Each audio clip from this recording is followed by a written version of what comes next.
Estamos en esta serie que hemos llamado Liberado de mis miedos. Hemos denominado esta serie Liberado de mis miedos. Hoy estamos en la sesión número 8. 9, gracias. 9 de la serie Liberado de mis miedos. Hemos aprendido que tenemos miedos. Todos tenemos algún tipo de miedo. Todos tenemos algo que nos hace sentir miedo. Todos tenemos algo que hace que no nos sintamos capaces de hacer alguna cosa. Y en esta serie hemos tratado de abarcar la mayor cantidad de temática posible sobre los miedos. Hoy vamos a hablar cómo superar el miedo a perder el control. Superar el miedo a perder el control. Las mujeres, por favor, explíquenme qué sucede cuando un hombre pierde el control. ¿Qué sucede cuando un hombre pierde el control? No, yo estoy hablando del control del televisor. ¿Qué sucede cuando pierde el control del televisor? Es lo mismo, exacto, gracias. Pero ¿qué sucede? ¿Qué pasa? Mire, ese hombre empieza a rascarse, empieza a mirar por debajo. No, lo peor del asunto, no se para a buscarlo, sino en su posición cómoda empieza a hacer. ¿Dónde está el control? Oiga, usted lo guardó, usted se paró y se lo llevó para el baño. ¿Dónde está el control? Y empieza a moverse, pero no se levanta, ¿no? Y si sus hijos estaban en la cama viendo televisión, ¿qué dice? No se levanta nadie de aquí hasta que aparezca el control. ¿Sí o no?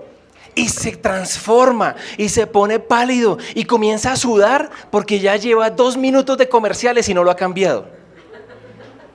¿Usted no le pasa los domingos que usted ve collage? Usted está viendo de un momento el Gol Caracol cuando de pronto usted empieza a ver a Sylvester Stallone disparando y está viendo usted ya entendiendo por qué dispara Sylvester Stallone y aparece una señora corriendo y usted no entiende qué pasó, luego este señor está disparando a la señora corriendo y luego ¡gol! Del Nacional. ¿No? ¿De Nacional no? Entonces ¡gol de Santa Fecito lindo!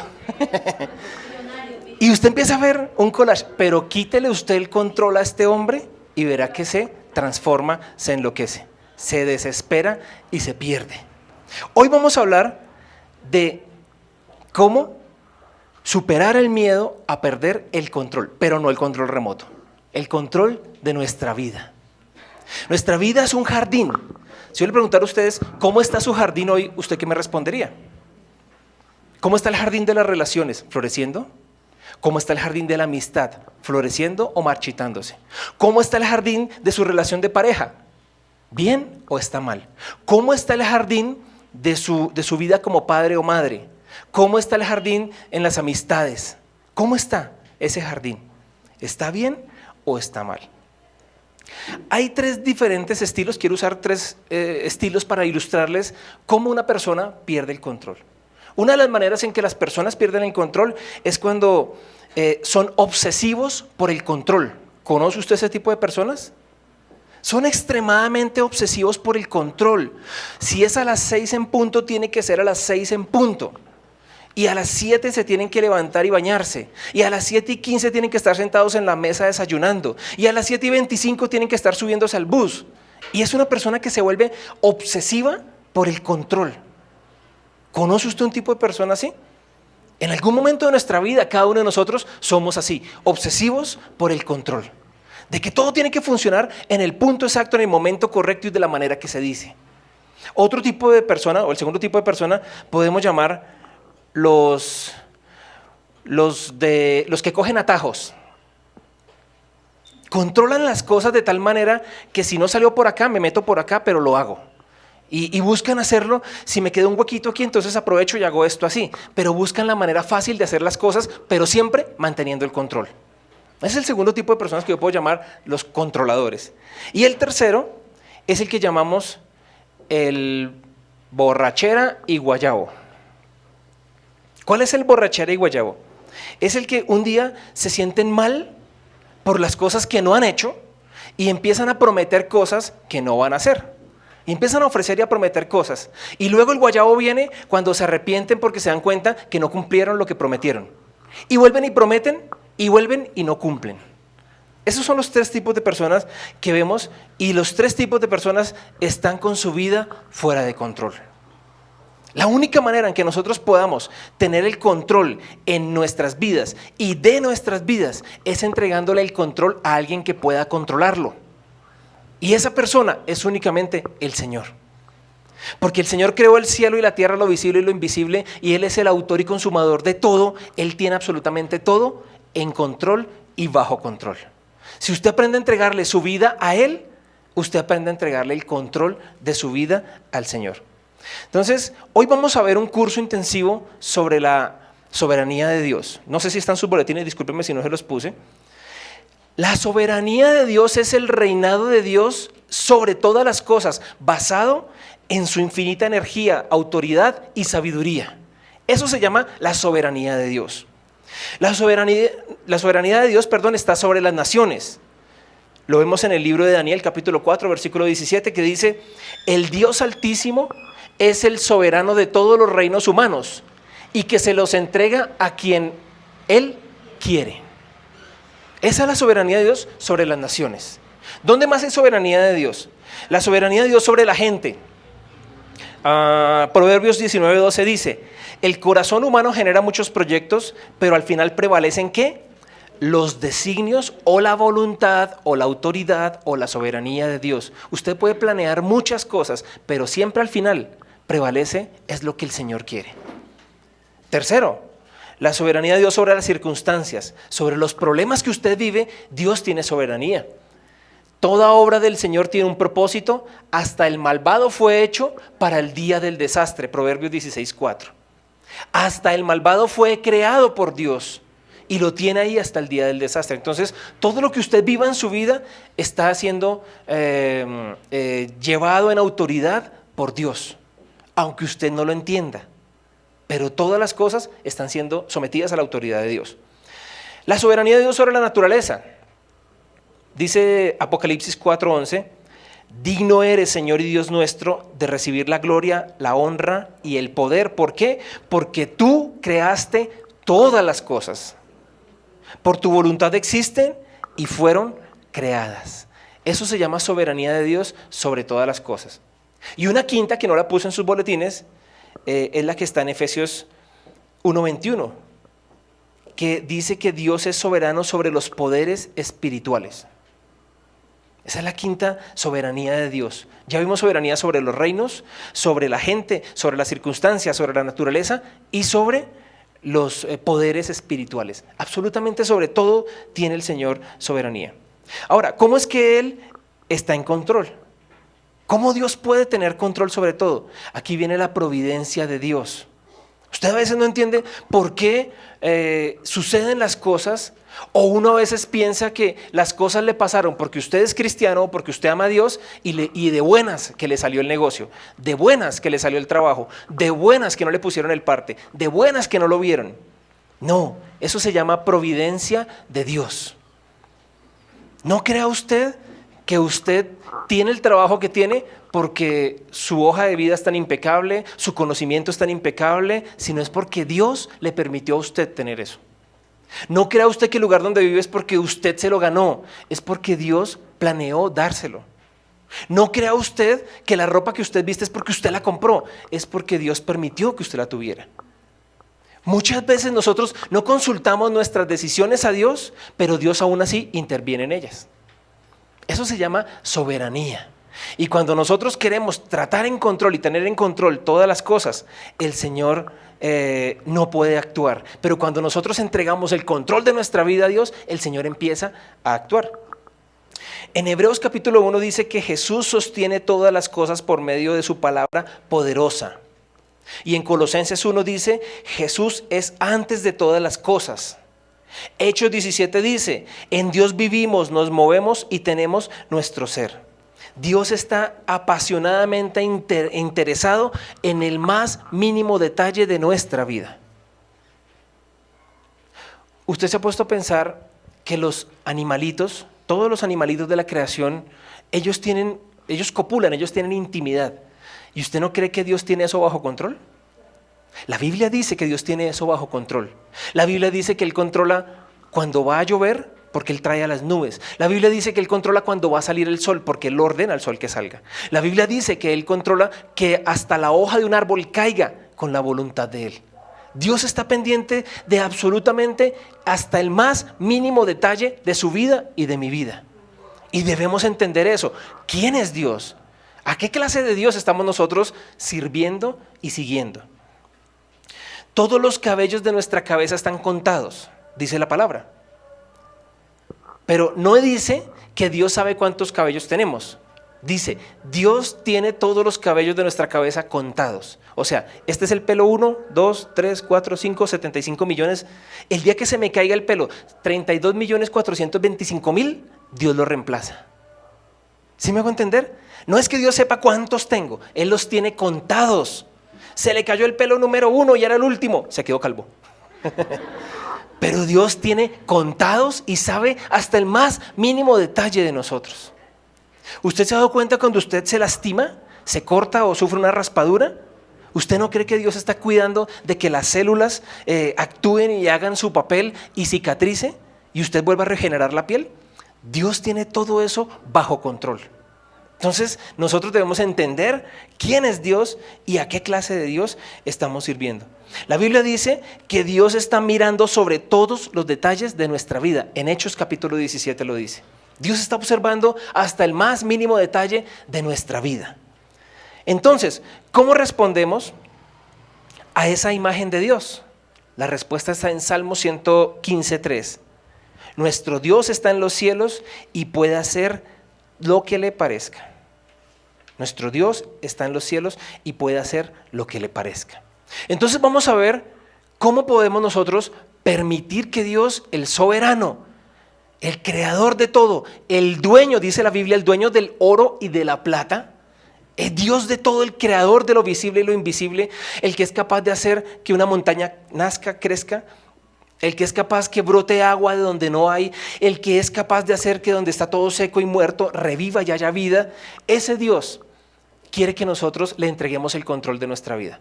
¿Cómo le entregamos el control de nuestra vida? Número 1, necesitamos cooperar con Él. Es lo primero que nosotros debemos hacer. ¿Cómo cooperamos nosotros con Dios?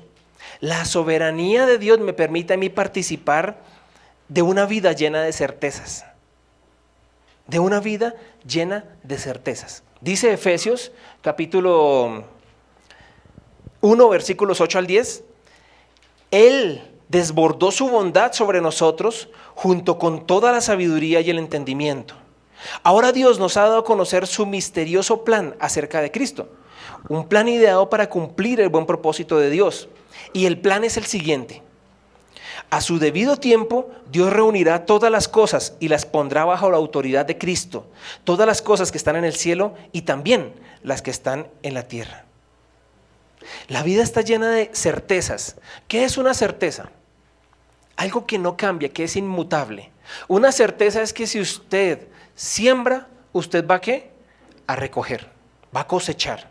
Eso es una certeza. Y Dios permite que nosotros participemos de esas certezas.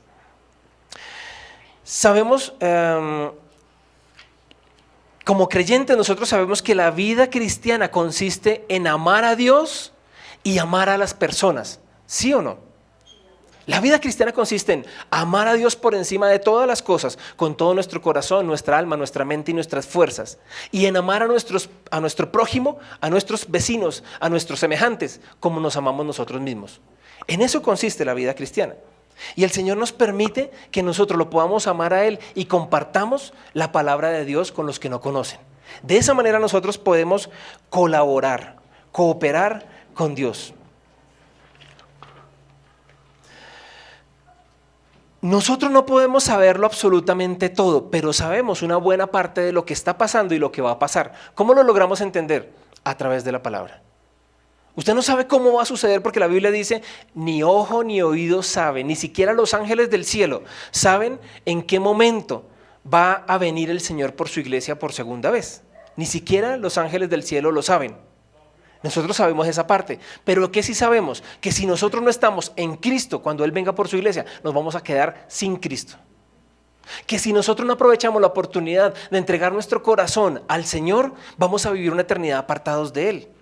Que por el contrario, si entregamos nuestra vida a Dios, vamos a vivir una vida llena de la presencia de Él y vamos a estar con una eternidad bienaventurada y al lado de Él. Dice la Biblia: reconócelo en todos tus caminos y Él allanará tus sendas. Y también dice la palabra: clamo al Dios Altísimo, clamo al Dios Altísimo, a Dios quien cumplirá su propósito para mí. Cuando yo obedezco la palabra de Dios y cuando yo oro la palabra de Dios, comienzo a trabajar en cooperación con Él. ¿Qué sucede cuando yo obedezco la palabra de Dios? Que yo alineo mis acciones con la voluntad y la soberanía de Dios. Fíjense lo que le digo: cuando usted obedece la palabra de Dios, lo que Dios dice, usted alinea sus acciones con la voluntad y la soberanía de Dios. Y cuando usted ora, alinea su voluntad y sus propios pensamientos con la voluntad y soberanía de Dios. ¿Sí se dan cuenta? Ese es el secreto para cooperar con Dios. Obedecer y orar. ¿Qué sucede cuando yo obedezco? Que se pone en el mismo carril, en el mismo sentir, mis acciones con la voluntad y soberanía de Dios. Y cuando yo oro, mi voluntad y lo que yo quiero se pone en el mismo carril, en el mismo sentido, con la voluntad y la soberanía de Dios. Ese es el secreto para cooperar con Dios: obedecer su palabra y orar. ¿Les parece difícil? Proverbios 3:6 dice que Él hace las cosas mucho más suaves de lo que serían de otra manera. Santiago 4:13-14 dice: ahora escuchen esto, ustedes que dicen: hoy o mañana iremos a tal o cual ciudad, pasaremos allí un año, haremos negocios y ganaremos dinero. Y eso que ni siquiera saben qué sucederá mañana, qué es su vida. Ustedes son como la niebla, que aparecen por un momento y luego se desvanece. Santiago dice después en el verso 15: más bien deberían decir, si el Señor quiere, viviremos y haremos esto o haremos aquello. Usted dice, si Dios quiere, esta tarde voy al supermercado. Nosotros negamos la soberanía de Dios cuando nosotros prometemos algo. Yo no les puedo prometer a ustedes: nos vemos mañana a las 9, porque yo no soy Dios. El Señor tiene nuestros días contados, ¿sabía usted? Yo les he dicho en muchas ocasiones que el Señor tiene fecha de vencimiento en nuestra vida. Él dice: nace esta persona, se va a llamar Nelson Contreras Heredia, va a nacer en Colombia, sus papás van a ser don Jesús Salvador Contreras Duarte y su mamá va a ser doña Blanca Heredia, que no le gusta que le digan el otro nombre, doña Blanca Heredia de Contreras, y va a tener 8 hermanos, unas bellezas, 8 hermanos, y él va a ser el número 7, el perfecto de todos. El número 7 es el de la perfección, dice la Biblia. El número, es más, hay una canción de Lisandro Mesa que dice: 7 son los pecados capitales, 7. ¿No lo han escuchado? El número 7 tiene su cosa. Yo no sé Dios qué quiso. Mi celular tiene 3 7, el número de mi cédula tiene 7. Yo no sé el Señor qué quiso con el 7, pero bueno. El asunto es que yo no escogí absolutamente nada de esto. Dios lo planeó, lo planificó y lo organizó para mí, al igual que con cada uno de ustedes. Y no es un accidente, no es una casualidad que usted haya nacido donde nació, con los papás que nació. Así usted no conozca a su padre o a su madre y lo hayan abandonado, no es una casualidad. Los genes de ese hombre y de esa mujer eran los necesariamente perfectos para que usted fuera quien es usted. Si su mamá no fuera su mamá, usted no sería quien es usted. Así de sencillo. Aunque nos trate mal, aunque el papá se haya ido, aunque me haya castigado, aunque haya sido muy fuerte y muy duro, aunque haya sido quien haya sido, como haya sido, era necesario ese gen para que usted fuera usted. ¿Me hago entender? Si no fuera así, usted sería una persona mejor o probablemente peor de lo que usted es. Entonces, Dios lo planeó, lo planificó, lo organizó todo así. Y la soberanía de Dios dice que nosotros debemos encomendar a Dios nuestro camino y Él cuidará de él. Entonces, un consejo, dice Santiago: cuando ustedes hablen, no digan yo voy a hacer, yo voy a ir, yo voy a organizar, yo voy a comprar, yo voy a invertir, sino digan: si es la voluntad de Dios, voy a hacer esto. Si Dios me permite, voy a hacer esto. Si a Dios le place, nos vemos ese día. Si Dios permite, nos vemos dentro de 8 días aquí a las 9:30 de la mañana en este mismo lugar. Si Dios permite, en diciembre vamos a celebrar la Navidad juntos. Si Dios permite, el otro año vamos a crecer esta iglesia juntos. Pero todo es si el Señor lo permite. Entonces, cuando yo obedezco la palabra de Dios, alineo mis acciones con la voluntad y soberanía de Dios. Y cuando yo oro al Señor, yo alineo mi voluntad y mis necesidades y mis deseos con la voluntad y soberanía de Dios.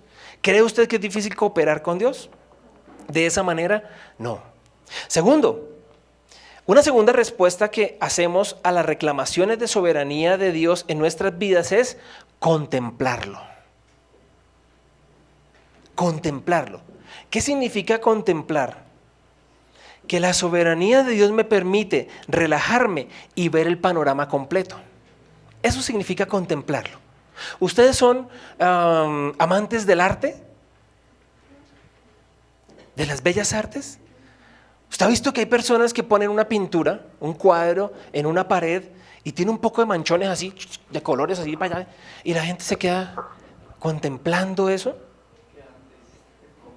Yo no sé qué tiene de arte, pero los que saben de arte dicen, es que eso es un arte posmoderno, o sea, posmoderno, ¿no? Es un arte posmoderno del contemporáneo después del oscurantismo, en la época del Renacimiento barroco, y yo veo una vaina ahí con unos manchones y ya. Y eso cuesta no sé cuánto y no sé cuánto.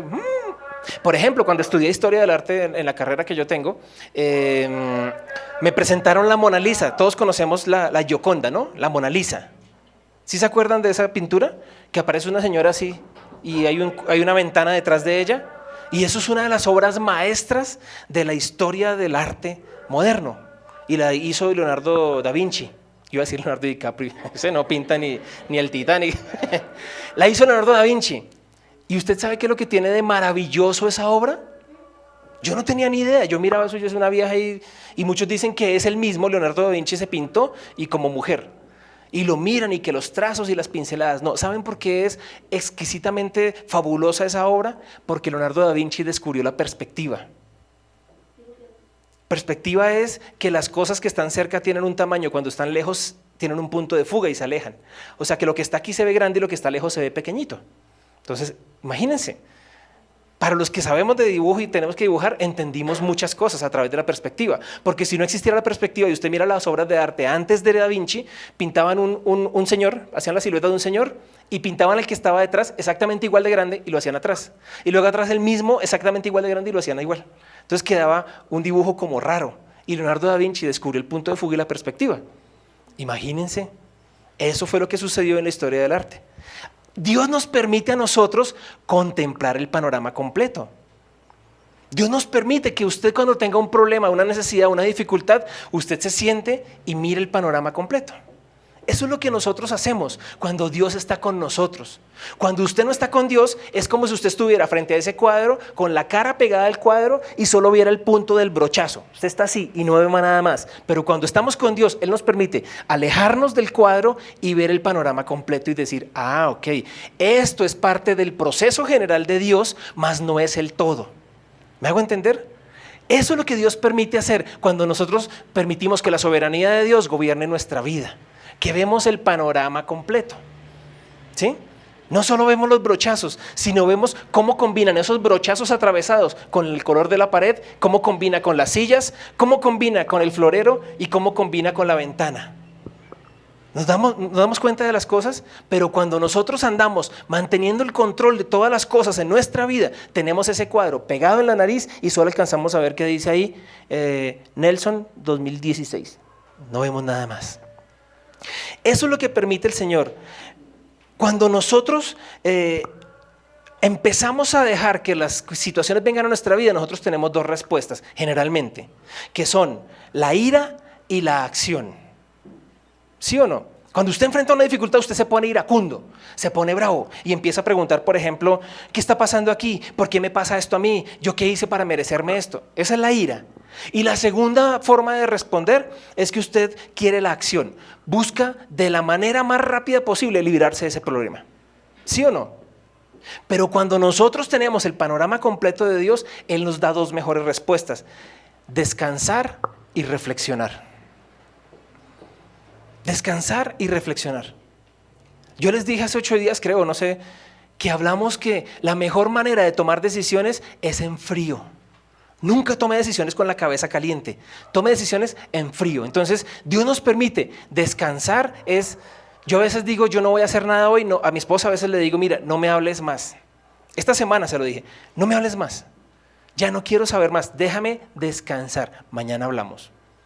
Y se levantó molesto y dijo, pero ¿por qué no quisiste hablar conmigo? Yo necesitaba descansar y reflexionar en lo que está pasando.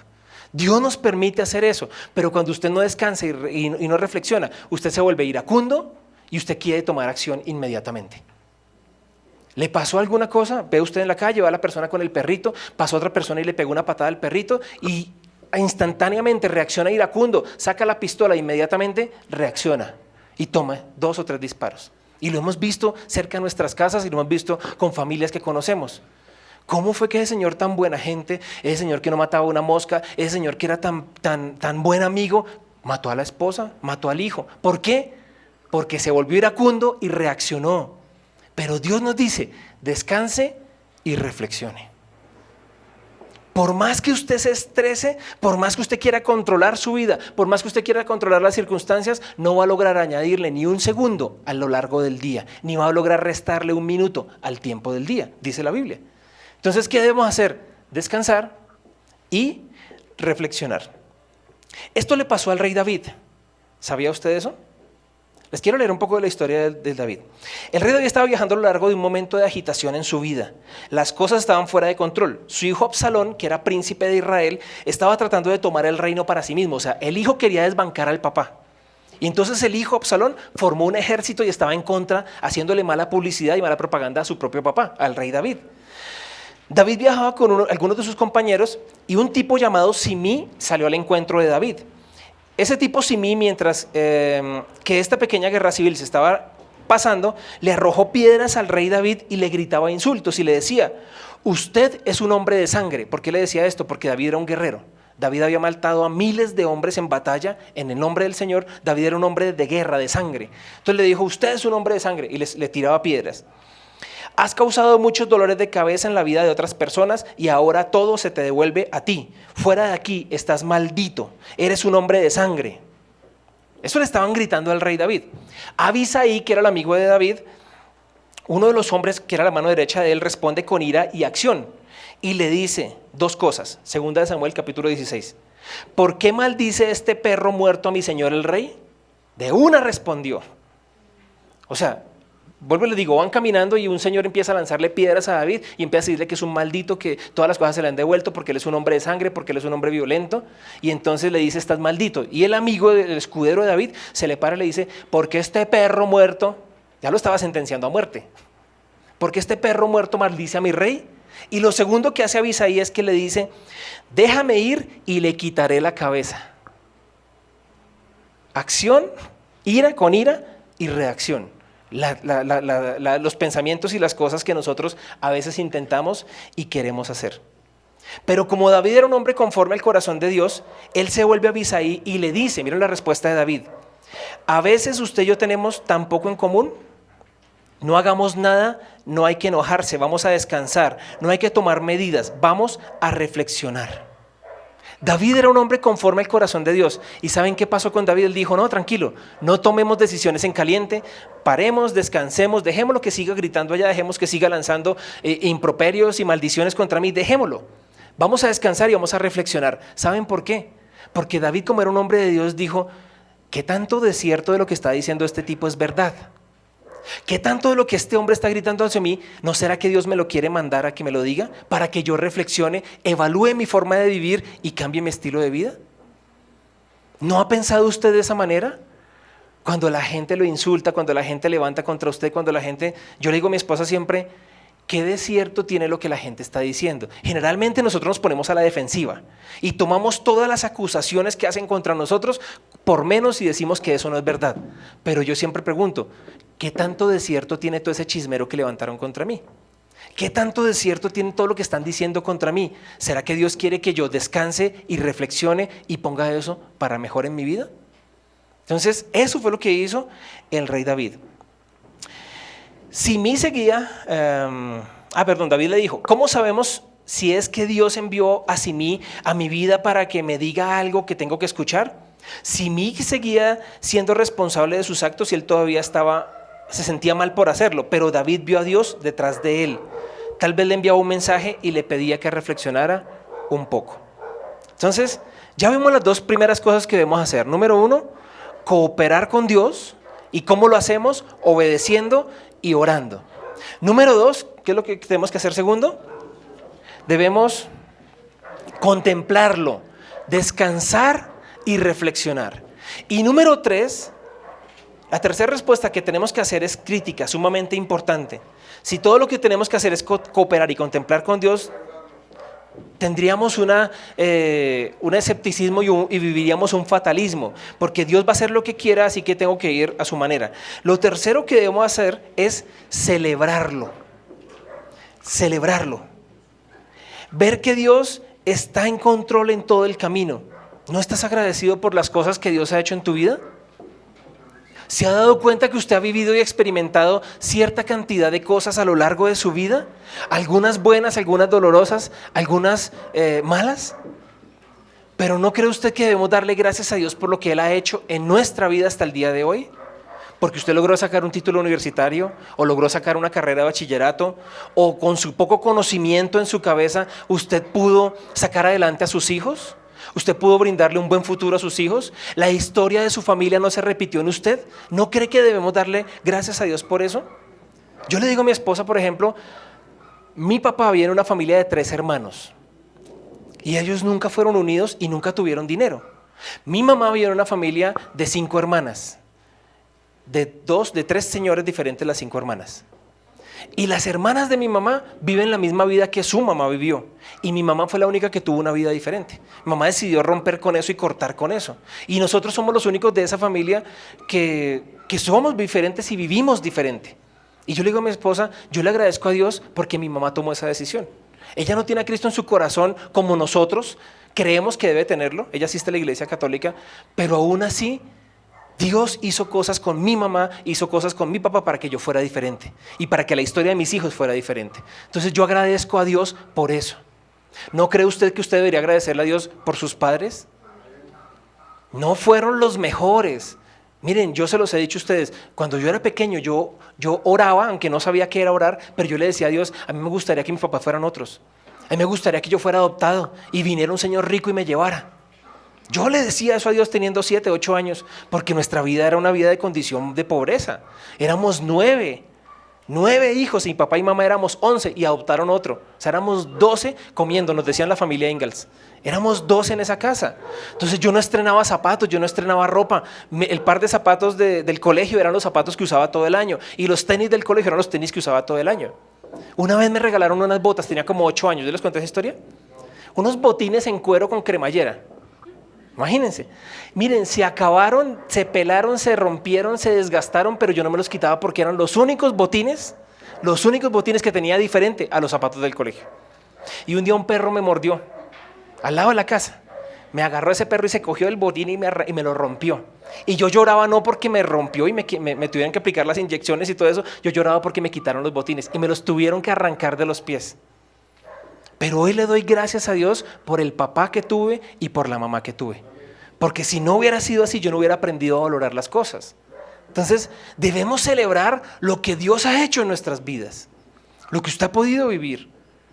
Esas circunstancias de dolor que en algún momento lloramos. Yo he hablado con personas aquí en la iglesia que les he dicho, usted hoy está llorando y usted hoy no lo entiende, pero más adelante le va a dar la gloria a Dios. Más adelante va a entender que todo ese llanto se convierte en gozo. Por eso hay una canción que dice, has cambiado mi lamento en baile. Y usted a veces no lo entiende, pero ¿qué es lo que debemos hacer? Celebrar lo que Dios ha hecho en nuestras vidas y lo que Dios nos ha permitido vivir y tener. Celebrar, gozarnos, alegrarnos de todo lo que Dios nos ha dado, de todo lo que Dios nos ha permitido vivir, de todo lo que Dios ha hecho en nuestras vidas. Tenemos que celebrar la soberanía de Dios sobre nuestras vidas. Al mirar hacia atrás, recapitule un momento, tome un momento de inflexión y analice y recuerde todo lo que Dios le ha permitido vivir. ¿No cree usted que debemos darle gracias a Dios? Cuando sus hijos estuvieron enfermos con 40 grados de fiebre y estuvieron mal, ¿no cree que debemos darle gracias a Dios? Cuando nuestro hijo, yo les comenté, Gabriel Esteban estuvo 11 días recién nacido en cuidados intensivos, de los cuales 3 días estuvo muerto. Hoy le doy gracias a Dios por mi hijo. Y él tiene la cicatriz en su pecho y es un hueco que cada vez entre más crece, más grande se ve. Y ese hueco recuerda lo que Dios hizo en él. Pero yo le doy gracias a Dios por él y se lo digo todo el tiempo. Hijo, acuérdate que eso significa que Dios te tiene con un propósito aquí en la tierra. Le doy gracias a Dios cuando me despidieron del trabajo y yo no lo entendía. Hoy le doy gracias a Dios porque si no me hubieran despedido, probablemente estaría apartado de los caminos del Señor. Pero hace un tiempo no lo entendía. Cuando nos sacaron de la casa, después de un año estar sin trabajo, nos fuimos a vivir a la casa de mi mamá y mamá un día me dice, mi hijo, ya le ayudé lo suficiente, me hace un favor, váyase. Y mi corazón se rasgó, yo decía, pero es que mamá, ¿cómo se le ocurre? Tenemos un bebé de un año, ¿cómo nos saca? Yo no tengo trabajo, mi esposa no tiene trabajo, ¿cómo nos saca de la casa? Mi mamá es lo peor. Pero hoy le doy gracias porque fue Dios quien la movió a ella para que nos sacara. Porque si no me hubiera salido de la casa, allá estaríamos probablemente. Entonces debemos mirar hacia atrás todo lo que Dios ha hecho en nuestras vidas y todo lo que Dios nos ha permitido vivir. Creo que eso es un motivo de celebración, de alegría. Colombia acabó de ganar los Olímpicos varias medallas, ¿no? Ganó la medalla y todo el mundo celebración, fiesta, y se les olvida. Pero esos momentos debemos recordar cómo le tocó a la gente para poderse ganar su medalla de oro. ¿Cómo le ha tocado a usted para tener la medalla de oro que hoy tiene? ¿Cómo le ha tocado a usted para tener los hijos que hoy tiene? ¿Cómo le ha tocado a usted para levantar la casa, la empresa, el matrimonio que usted tiene? No ha sido fácil, pero todo se lo debemos a Dios. Y creo yo que la mayor parte del tiempo Dios ha intervenido sin que nosotros se lo pidamos. La mayor parte del tiempo Dios ha estado pendiente de todo. Porque ¿sabe usted una cosa? Satanás no puede tocarnos si Dios no se lo permite. Y Dios muchas veces han puesto precio a nuestra cabeza, han puesto valor a nuestra cabeza y el Señor no ha permitido que nos toquen. El Señor nos ha salvado y nos ha librado del mal.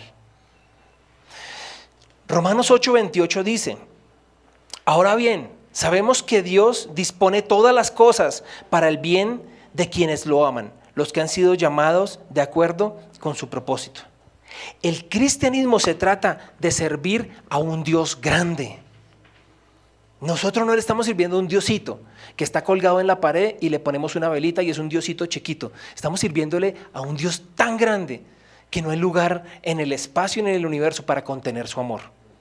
A ese Dios le estamos sirviendo, a ese Dios le estamos obedeciendo, a ese Dios es al que nosotros seguimos y amamos.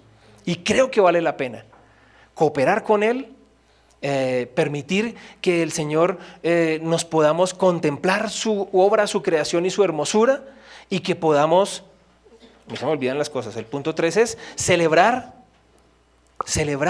lo que Dios ha hecho en nuestras vidas. Si usted hace esas 3 cosas, va a reducir el estrés en su vida, porque tratar de mantener el control hace que nosotros nos estresemos. Tratar de controlar todas las cosas que suceden en nuestra vida hace que nosotros seamos amargados, hace que nosotros no podamos vivir relajados y no podamos disfrutar de la vida.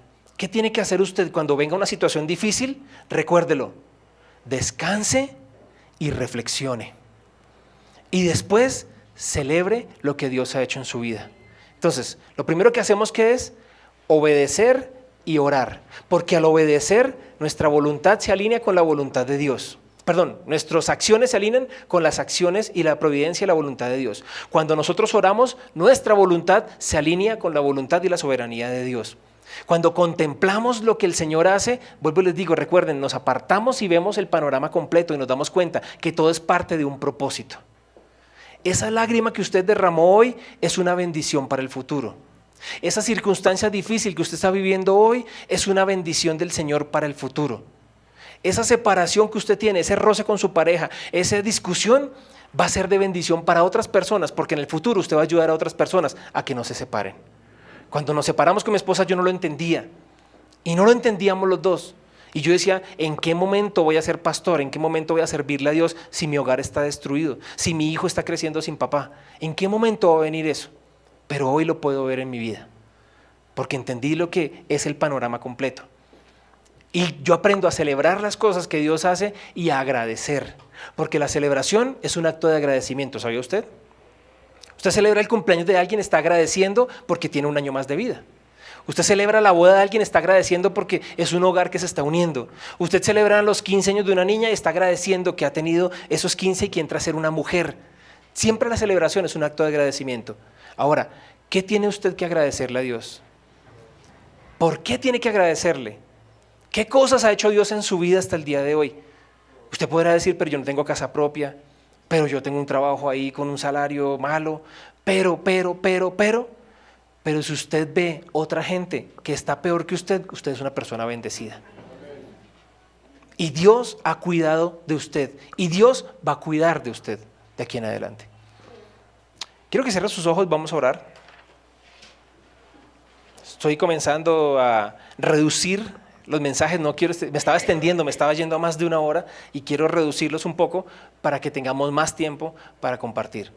Quiero que oremos para que entendamos la soberanía de Dios y que nosotros no somos los que tenemos el control, sino Él es el que tiene todo en control y bajo control. Padre, te damos gracias en esta mañana porque tú estás con nosotros. Tú estás en el cielo y haces lo que sea necesario que tengas que hacer. Estoy orgulloso porque tú eres mi Padre, Señor. Te pido que para mí, para todos los que estamos aquí, seamos capaces de decir, Señor, haz lo que quieras con nosotros. Haz lo que quieras en nuestra vida, Señor. Queremos bajarnos del trono, Señor. Queremos renunciar al cargo de presidentes y gerentes del universo. Queremos salir de nuestra comodidad y que tú te pongas a cargo. Tú eres el único calificado para controlar nuestras vidas. Te pido, Señor, que nos ayudes a cooperar con el proceso para contemplar lo grande que tú eres y poder celebrar todas las cosas que tú has hecho por nosotros. Trabajas en todas las cosas para nuestro bien. Haces que todas las cosas sean perfectas para nosotros mismos, Señor. Te amamos y te damos muchas gracias por eso, Señor. Y te pido que nos ayudes a entender tus propósitos. Gobierna en nuestro corazón y gobierna en nuestra vida. Te damos muchas gracias. En el nombre de tu Hijo Jesucristo. Amén y amén.